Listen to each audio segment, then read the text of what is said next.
these facilities. And I just would go home at night after each shuttle mission, or each day of the shuttle mission, and break the tape down.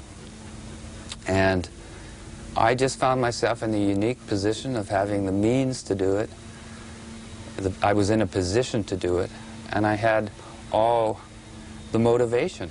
The second the shuttle countdown began, I recorded, and I stopped recording when it was at a full stop. Right. So it was a pretty demanding exercise. Well, you obviously... the SDS 61, which was the Hubble Space Telescope mission, was 36, I seem to recall, 36 tapes with 8 hours per tape. So these are, you know, you just had to keep going. Some flights are 5 days, some are 11 days, 14. The Hubble Space Telescope mission, I chose that mission not because I knew about a CCD camera or anything. I chose it because NASA had decided to make this the showcase mission. It is a very important mission. The Hubble Space Telescope is the very most delicate and important thing, and these gentlemen were going to spacewalk for 7 days and fix it. So right. It was even interesting for me to just watch them work in this environment. And from the very first moment, the first download came, I found our spherical phenomena. Did you set out to try and find the phenomena, or did it start off as a sort of self-education exercise in watching the mission footage? It was everything. It was a self-education thing. It was a curiosity of why no one from the year 1991 till 1994 had bothered to look at any other footage. And I was quite naive and wasn't aware it was all being downloaded, because I'd bought into the popular culture or the urban myth that they were scrambling at it and it wasn't available since '48. I've been an editor for 25 years as well as everything else.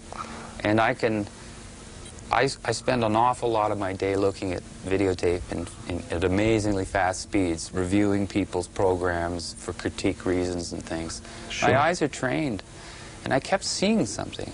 So when I started breaking the frames down, I found you still couldn't find it. You'd go from this frame to this frame, and there'd be a quick movement. So then I had to get a videotape recorder, an SVH machine, an older model, funny enough, not the digital model, that literally, when you rolled the thing, it would break the frames into fields. And in reality, there are 60 individual pictures that make up 1 second of video. And that's when I found them. So you were finding these on one of those 60 frames? I found, in fact, the first one I found, I only found one. Right. And then I thought, well, I should be able to, if this is real, I should be able to do it again. And then I found 2. And it just went from there. What should we really be seeing? How did you know that we were looking at something that was that shouldn't be there, that was unusual? I mean... Well, the first thing is that in my career, usually in 1 second of video, no movement happens. You can look at 60 frames and, you know, the way the movement goes, not very much happens. It's not like those flip things where the little Sure. thing moves when you flip the pages. Literally in 60 of those, nothing happens. Something was happening literally between 1/30th of a second and 1/30th of a second, because there's 30 frames per second. So it was just sort of a, let's look at this. And when I found it was in a scan field, and then the way it works is it scans and scans very fast. But the phenomena seemed to have disappeared by the second scan. So it was moving very fast? Very fast. So being a manager and being in charge of a television station, part of my staff is a technical staff. So I started consulting our technicians on to destroy my discovery. I wanted them to tell me that they You wanted to critique it as heavily as you could. I wanted them to tell me this somebody could fake this. You can't. Then I took the sample to make a long story short, eventually made it up to the scientific community and to a think tank and a behavioral lab and physicists and astrophysicists. And they kind of, you know, just they just humored me at the start. By the end of our meetings, they had their hands on the control. They were running up to the screen, and they were holding meetings. They broke the entire pixelization process down and found it was still there.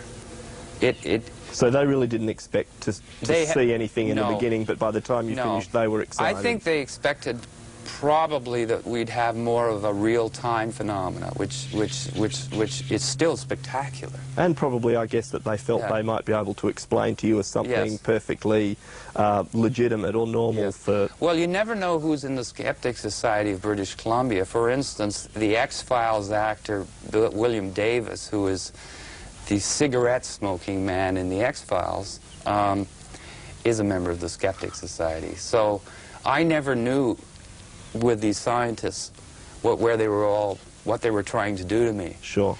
But the amazing thing about this other phenomena, the one that's virtually, I would say it's invisible, although it isn't once you see it. You begin to see it all the time. Is it blew their minds. It blew their minds. Did they offer any explanation for what they thought it might be?